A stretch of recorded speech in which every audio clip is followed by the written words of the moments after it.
ஒரு சில கேள்விகள். ஏன் விஜயகுமார் இந்த பேருக்கு ஒரு பதில் ஏன் நான் கொடுக்க கூடாது இந்த மேடையில அப்படிங்கிறது தான் என்னோட கதை. முக்கியமான கதை. இந்த படம் உருவானதுக்கான கதைன்னு சொல்லலாம். என் பேர் வனிதா விஜயகுமார். இன்னைக்கு வரைக்குமே நான் என் பேரை மாத்தினதே கிடையாது. அது ஏன்னு எனக்கும் தெரியாது. ஸோ எனக்கு வாழ்க்கையில நான் கல்யாணம் பண்ணேன். எனக்கு விஜய் ஸ்ரீஹரின்னு ஒரு பையன். ஒரு ஐ திங்க் 3 years அந்த மாதிரி இருக்கும் அவனுக்கு. ஸோ நிறைய பிரச்சனைகள் வாழ்க்கையில். அப்போ ஒரு சூழ்நிலை, அந்த சூழ்நிலையில் பார்த்தீங்கன்னா எனக்கு இங்கே இருக்க முடியல. நான் எங்கே போனாலும் எனக்கு பிரச்சனையாக இருக்குது.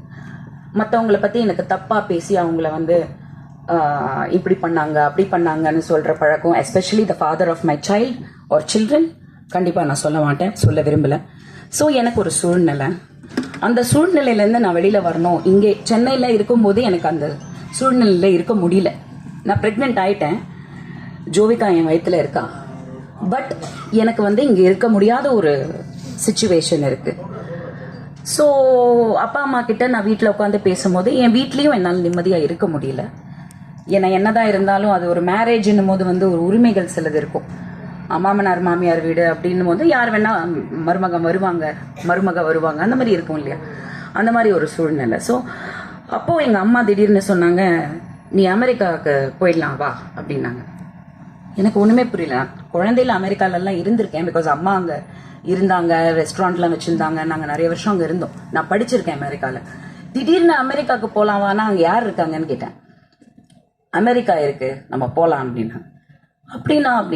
ஸோ அப்படி ஒரு சுச்சுவேஷனில் எங்கள் அப்பா நான் நிம்மதியாக அந்த குழந்தைய பெற்று எடுக்கணும் அப்படின்றதுக்காக, உடல் ரீதியாக நான் சுகமாக இருக்கணும், எனக்கு எந்த ஒரு காயங்களும் மனசு இதுவும் குழந்தை வயிற்றுல இருக்கும் போது இருக்கக்கூடாதுன்றதுக்காக அப்பா எனக்கு சப்போர்ட் பண்ணி, நான் என் பையன் ஸ்ரீஹரி அண்ட் வயிற்றுல என் குழந்தை 4 மாதம் குழந்தை, 3 பேரும் ஃப்ளைட் எடுத்து அமெரிக்காவுக்கு போயிட்டோம்.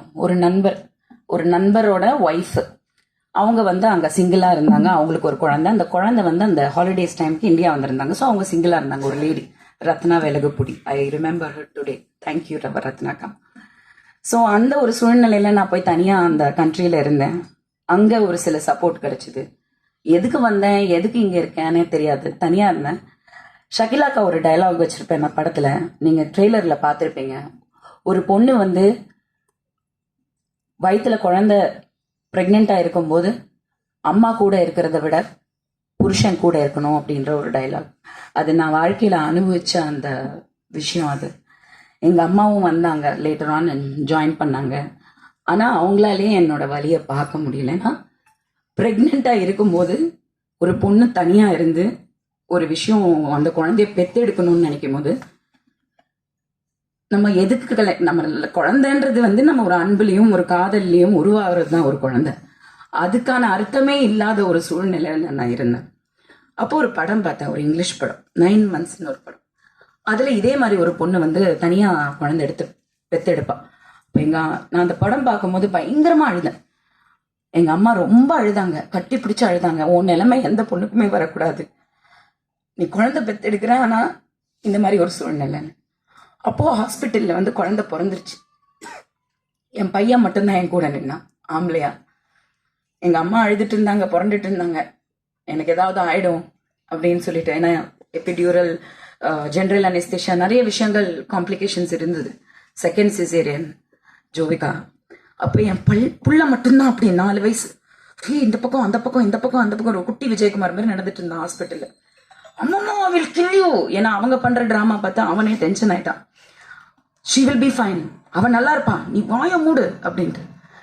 டெலிவரி ஆகி வெளில வந்ததுக்கு அப்புறம் என்ன ஹாஸ்பிட்டல்ல கேட்டாங்க, இந்த மாதிரி அமெரிக்கா கண்ட்ரி, நான் இது எதுக்கு சொல்றேன்னா, நம்ம கண்ட்ரிலையும் இவ்வளோ முன்னேற்றம் வரணும், மனிதாபிமானம் வரணும்.